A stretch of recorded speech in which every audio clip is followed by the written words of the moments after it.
Oke, selanjutnya kita bahas bidang organik. Sekarang soal nomor 75. Tentukan manakah konformasi Newman yang paling stabil. Artinya kalau dia yang paling stabil, tolakan antara substituen yang besar-besarnya itu yang paling jauh. Jadi misalkan di sini kita lihat nih pada nomor 4, ini tolakan antara C3 CH3 itu paling banyak. Jadi kalau misalnya dia berdekatan, tolakannya besar. Kalau tolakannya besar, dia paling tidak stabil. Nah, jadi yang paling tidak stabil ini disebut dengan eclipse. Nah, kalau yang paling stabil itu adalah stagger. Nah, sini kita lihat tolakan di antara keempat senyawa ini, yang tolakan substituen paling besarnya atau CH3-nya ini, yang paling kecil itu terdapat pada nomor 1. Jawabannya adalah A. Oke, selanjutnya pada soal nomor 76 itu membahas tentang aturan Markovnikov, di mana senyawa yang digunakan adalah 1,3 butadiena. Nah, di sini adalah struktur dari 1,3 butadiena. 1 dan 3. Ya, ini 1, 2, 3, 4.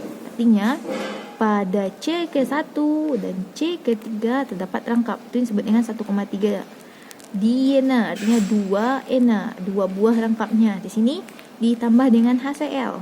Nah, ditambah dengan HCl ini artinya kita membahas tentang aturan Markovnikov, di mana H itu akan mengadisi atau masuk kepada atom C yang mengikat H yang paling banyak. Artinya di sini H akan masuk ke C yang pertama.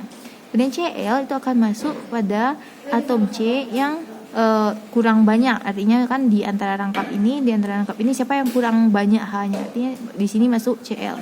Ini masuk Cl, ini masuk H. Rangkap di sini putus. Nah, artinya dia itu adisinya itu 1,2. Tetapi di sini kan ada juga nih C ke-3 dan C ke-4. Sebenarnya ini gimana cara kita memandangnya aja. Kalau kita memandangnya ini 1, berarti ini 2. Artinya jawabannya adalah adisinya itu 1,2 saja. Artinya ini 1,2, ini juga pada 1,2. Nah, selanjutnya adalah gimana cara kita membuat alkohol tersier. Nah, alkohol tersier itu dapat kita buat dari mereaksikan keton itu dengan pereaksi Grignard. Nah, di sini jawabannya yang ada keton dan pereaksi Grignard itu ada 2, A sama D. Nah, jawabannya itu adalah persis sama. Kita bikin aja ya reaksinya. Keton C rangkap 2O CH3. CH3 direaksikan dengan etil magnesium bromida. Etil magnesium bromida itu adalah CH3 CH2 MgBr. Mg ini adalah partial positif, sangat positif, menyebabkan di sini menjadi negatif. Kalau dia negatif, ini berarti menyerang yang di sini. Kalau dia menyerang di sini, kata rangkap pada O putus, maka dia akan menjadi senyawa CO-, ini CH3, ini CH3, ini CH3, CH2, O- tambah MgBr plus. Karena kan ini kan CH3 CH2 yang mengelupas ini kan negatif, maka di sini positif. Mg-nya positif, bukan di Br-nya. Nah, baru kita reaksikan dengan hidronium atau air. Nah, ini O akan menyerang H.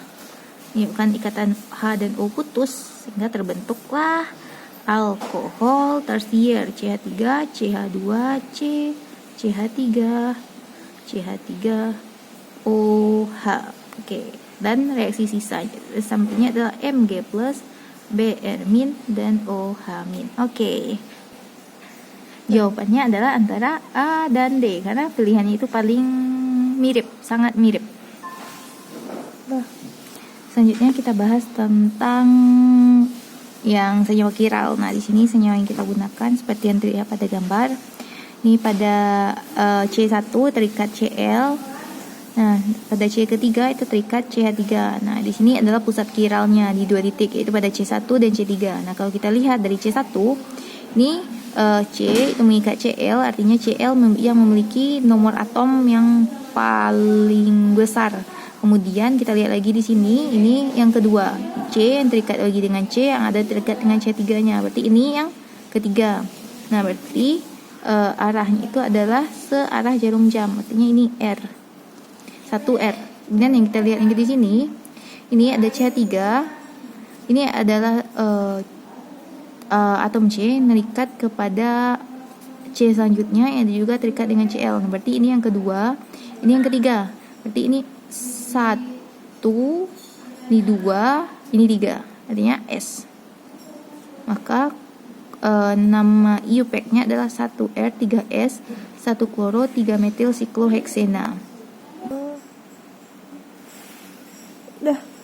Oke, selanjutnya ini ada asam karboksilat, asam benzoat direaksikan dengan pereaksi SOCl2. Nah, kalau direaksikan dengan SOCl2, kalau ini sifatnya itu hafalan, tapi bisa juga tentang mekanisme reaksi. Ini kalau asam karboksilat ini direaksikan dengan SOCl2, gugus OH ini akan digantikan oleh gugus Cl. Nah, lalu direaksikan dengan NH3, itu gugus Cl ini akan digantikan oleh NH2. Nah, selanjutnya NH2 direaksikan dengan Br2 dan NaOH itu akan mereduksi gugus karbonilnya sehingga menjadi gugus anilin dengan struktur seperti ini. Ini terus ini terikat kepada NH2. Jawabannya adalah anilin.